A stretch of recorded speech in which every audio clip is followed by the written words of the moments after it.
Ayan. Kaning malak og hugas og plato. Karon, naghugas na kog isda. Malak og hugas isda. Nakapanglimpyo na ko diri. Nag-prepare na po ko sa kuang lutuonon, panyapon, sa sudan. Tapos, pagpamanani, nag-slice ko sa akong lamas. Kaya muna ako isahog sa akong lutuonon ng sudan. Simple lang kayo ni siya. Nasahog, ahos bombay, as usual.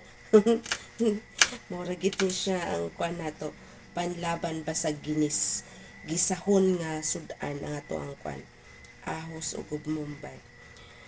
Pero, naano ko'y question ba? Tingala nung kuan ng mga kabataan karon nga makahugas lag plato, bugat na sa ilaha.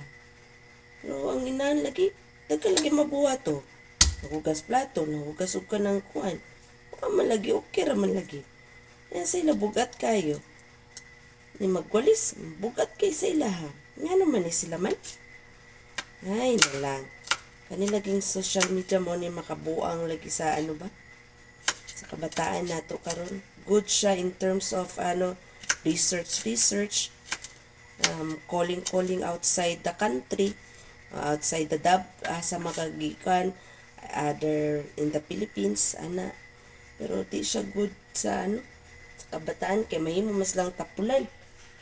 Di na nimo sila sa masugo.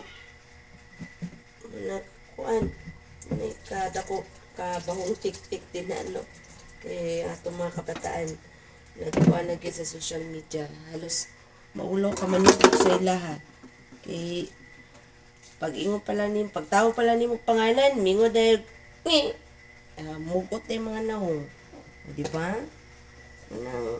tingala lagi kuha na nila man nga kagaan nga trabaho bugat na para sa ilaha. Ay na lang, social media, tuluyan ng kabataan, ha? Hindi na sige kuhan sa ha? Nagawas na akong dimple, ha? Nagawas akong dimple, ngay. Dimple pa more. Bitaw. Thank you.